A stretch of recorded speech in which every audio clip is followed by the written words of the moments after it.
Hey everybody, it's John with Cooking with the Wolfpack, and you are in for a treat today. It's summertime, birds chirping, sun's out. It was hotter than Hades here in Tennessee today, and it made me think of being at the ocean or being on the Chesapeake Bay.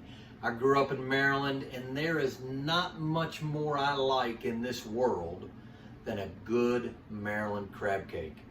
I love the crab cakes at G&M Seafood. I love the crab cakes at Fadley's in the Lexington Market in Baltimore. It may be my favorite thing to eat. And I feel like, being a Maryland boy, I'm in Tennessee now, but I was in Maryland, that I've come pretty close to perfecting the crab cake. So today we're gonna make crab cakes. I'm gonna broil them, you can fry them, we're gonna talk about all that, but crab cakes all day long. I cannot wait, so sit back and enjoy.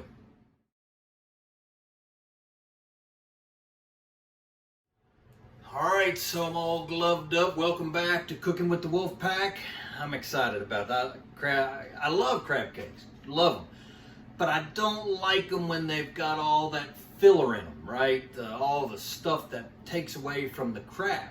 So, these are going to be some of the best crab cakes that you're ever going to make, sans filaire.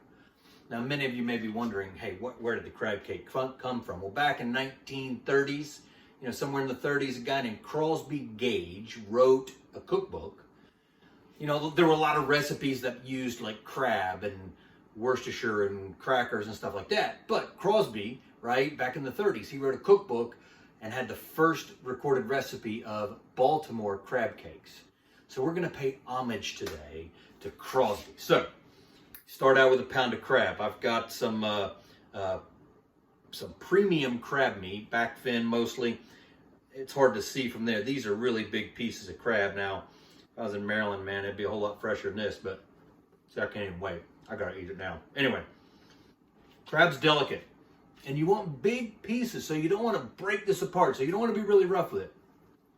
Gotta be nice and gentle with your crab, okay? We're gonna take I got a cookie sheet. It's the best way to start because it's got the edges on it.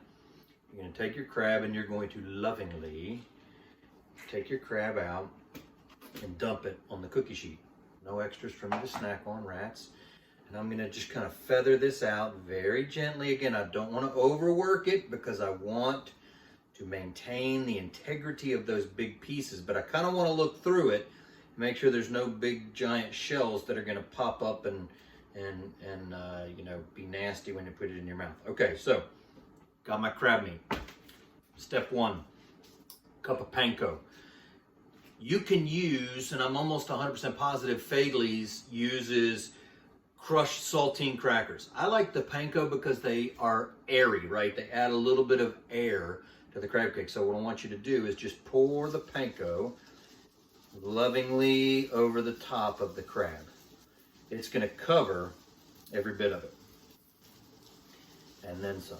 So your crab is now covered with the panko, and you're going to make your dressing, so to speak. So in a mixing bowl, I'm going to take a half a cup of mayonnaise. See you later in the bowl. Half a cup of mayonnaise, and then a tablespoon each of Worcestershire sauce and Dijon mustard. Now I like to use the Grès Poupon Dijon mustard. I don't think that's how you say mustard in French, but Grès Poupon, because it's got a little white wine in it, and just a little splash of hot sauce. Now I use Frank's hot sauce. You can use Tabasco or Crystals or Louisiana Tabasco, something like that. I like Frank's. Use what you want. You do you, right? That's what I kept telling my friend Matt this weekend at the steak cook-off. We were competing this weekend here in Johnson City, actually, and we were going back and forth with questions, and this was his first cook. And I just kept saying, hey man, you do you, right? So if you want to use Frank's, great. You want to use Tabasco, great. Whatever, I don't care. And then one egg. Put one egg in there. Make sure you beat it before you put it in there. And I mean beat it good. Really, like Michael Jackson, beat it. I won't sing, but I want you to really beat that egg good. Again, we want to aerate that as much as possible. and then mix that up a little bit, and then the magic elixir from Maryland, Old Bay. Pretty much nothing is done in Maryland in cooking without Old Bay, and I'm right there with them. I love Old Bay. You can see I've got it in a salt shaker. I keep it right on top of my stove like a salt and pepper. Hey, where's the salt? Where's the pepper? Where's the Old Bay, right? So I'm going to put some Old Bay in here. I'm not going to put a ton because Old Bay's pretty strong, and it's like salt. You can add more once you cook your crab cakes, but you can't take it out, right? I probably put maybe a teaspoon. I have Old Bay running through my veins here, so I'm going to go a little bit more. That's probably 2 teaspoons of Old Bay that I added. Again, I don't want to kill it because I'll probably add some later when I eat it. Now, this has been kind of sitting there. Now, all I'm going to do is pour this on top of my crab and panko. So I want to cover kind of the top of the panko with it. It's going to ooze down through the crab. Love it. That's why you use the cookie sheet with the rim on the edges, because if it runs, it's not going to run off onto your counter, and cleanup will be minimal. All right, so you can kind of see it, right? What I want to do now is let it sit for 3 minutes. So I'm going to let it sit. I'm going to get organized here, and we'll be back in 3 minutes and show you the next step. All right, we've been 3 minutes. My crab is saying, oh, thank you for that bath of goodness, especially the Old Bay. So what we're going to do now, very gently. I like to use the rake method, meaning instead of having my fingers like this, I spread them apart and I kind of rake so it just kind of falls together. I want to blend this together, right? But I don't want to mash it. I don't want to squeeze it. You want to maintain that kind of loosey-goosey consistency for right now. So I'm just going to kind of go, I'm going to fold. Again, a really good reason to use the cookie sheet because I'm not making a mess here. So I'm going to fold from a couple different sides here. Again, using my rake method, I'm keeping my fingers apart. That way, I'm not squishing the crab. I want like big pieces of crab in my crab cake. So the more I manipulate it and squeeze it, the more chance I have for that not to happen. All right, so we're nice and incorporated. Now it's time to make the cakes. Got an extra cookie sheet here. We're gonna form some cakes. Again, you want your cakes to be as loose as possible, but you want them to be, you want to form them, you're gonna see, but you don't want them squeezed together and tight, right? You want them a little bit loosey-goosey. We're gonna put them together, and we're gonna put them on the tray, and then we're gonna put them in the fridge for about an hour. So I like to take about, oh God, help me. I almost lost a piece of crab. About a tennis ball size, right? And then I just kind of flatten it out a little bit. Now, he might be a little small, but you know what? That's okay. We're gonna make a few little small ones here. So I've packed it together, but I've not mashed it. I can move it. It's staying together. And I'm going to just put it on it kind of fell apart a little bit when I set him down. That's okay, because you can just reach over here and you can make sure he's the way you want him. So you're going to do that. This should make about 6. I'm going to go to a little bit bigger on this one. I'm a little hungry tonight.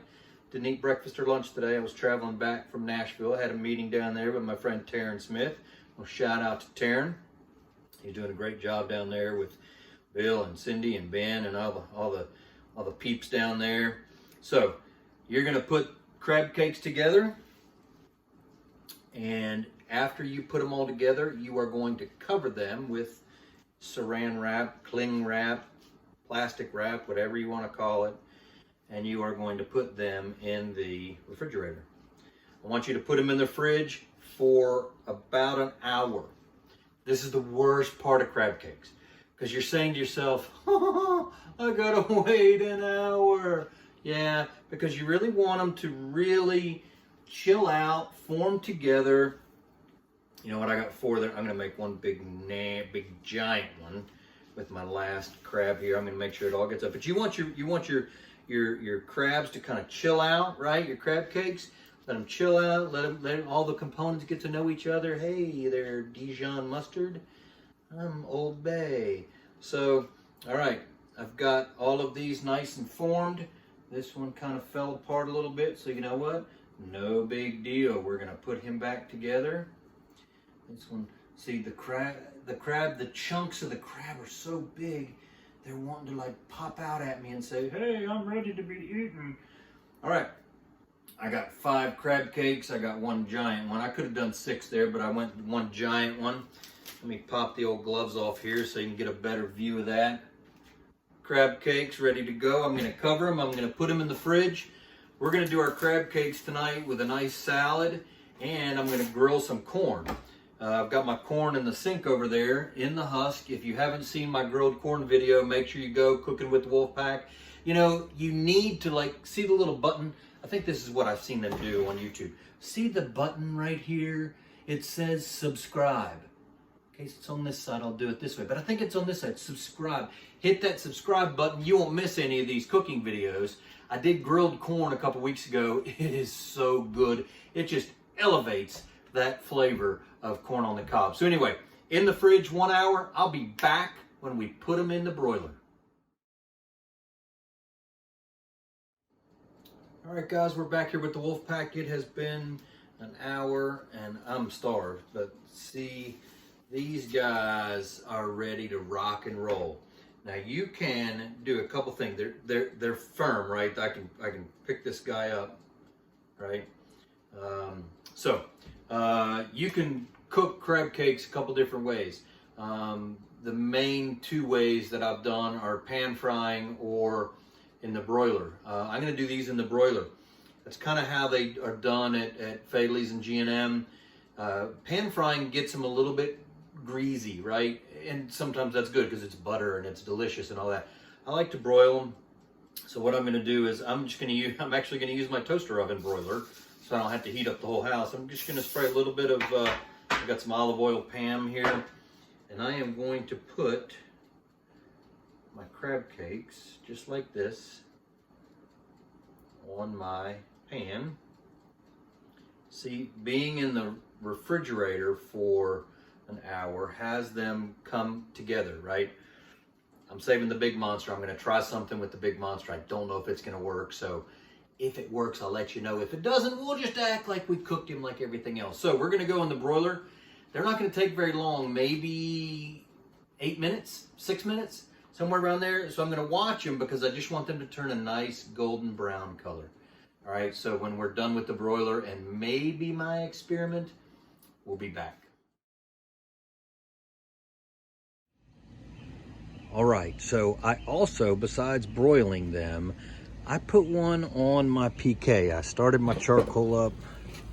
I've got my corn on the cob going. I've got my coals nice and hot.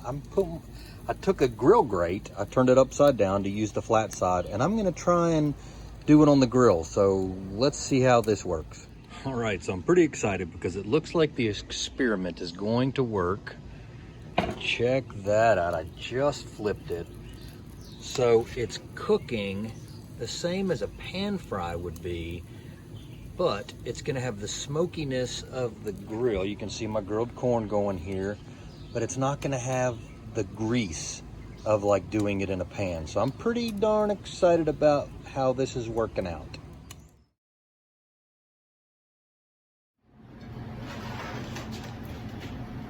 All right, so coming close. My experiment worked. Woo-hoo-hoo! SpongeBob would be proud of this Krabby Patty. So take a look at it. I did it on the grill. I took one of my grill grates and I turned it over, creating a flat surface. Now if you have like a grill mat or something that you can do a flat surface on, but what the grill grate did, this would be great on like a Blackstone griddle, but I don't have one of those yet. So I put it on the grill grate upside down, flat surface. It's got a, you know, like when you put a hamburger on a flat surface and it gets that really nice crust on it, that's what this has. I just had to be really careful when I flipped it. I had to flip it lovingly like SpongeBob did to all his Krabby Patties. I also did my gloving technique. I took an old garden glove, or not an old garden glove, this is actually a new garden glove. I put it on. I took my rubber glove, my latex glove, thumb here. There she is. I put it on over top of it so I could grab the Krabby Patty on the grill without burning my hand. I didn't grab it. What I did was I took my spatula, scoop, hold and scoop, hold, turn, back on the grates. You have to be really gentle with these, but I'm telling you, I'm really excited about this because of that crust on the outside. I think I'm gonna eat this one and one of the broiled ones. Broiled ones are almost done, so we'll be right back, but mission successful. Krabby Patties on the grill.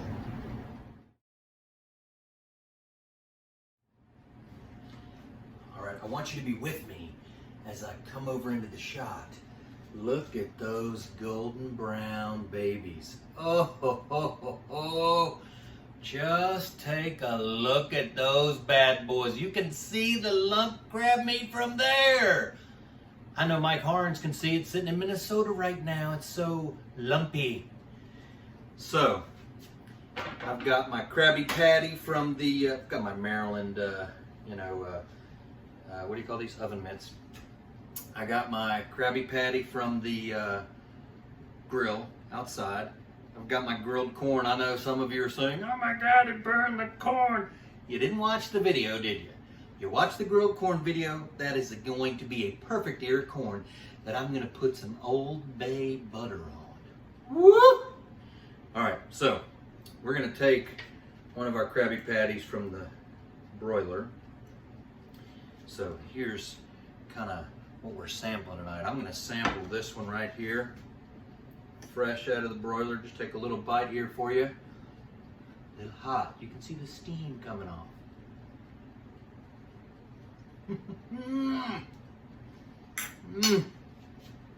Ahoy, matey. I feel like I'm floating down the Chesapeake River right now. Chesapeake Bay. It's fantastic. It's kind of hard to describe. Yes, the crab is phenomenal, right? Hardly any filler to it. There's no like onion, celery, blah, blah, blah, blah, blah. You can do all that kind of stuff, but I wanted a no filler crab cake. But there's a taste about it. And it's what I remember the taste being when I was growing up. It's the combination of the Dijon and the Worcestershire and the hot sauce and the Old Bay. It's not spicy hot, but there's just something about it that makes it seem that way, but it's not. It's hard to describe. It's indescribable because it's going to be one of the best. No, not one of the best. It's going to be the best crab cake. It is the official crab cake of Awesomeville, right? And I'm going to taste this one just because, look at that char. Okay, so the charring on the grill adds another level of flavor to it. That grilled flavor, you know, I've tried to use a gas grill, I use my charcoal grill, so it's got that kind of hickory charcoal-y taste to it. I am so darn excited about my dinner tonight. Whipped up a salad, grilled corn, watch that episode, subscribe button. Krabby Patty on the grill, Krabby Patty in the broiler, and Krabby Patties for lunch tomorrow, and maybe even dinner tomorrow, because I've got 3 left now. So it's time to eat. Thanks for tuning into this episode of Cooking with the Wolf Pack. I'm John Bolton. Make sure you subscribe. In all seriousness, make sure you subscribe. It helps me, it helps our YouTube channel, and plus you're gonna get some really kick-ass Awesomeville videos. So, thanks for coming. See you next time on Cooking with the Wolf Pack.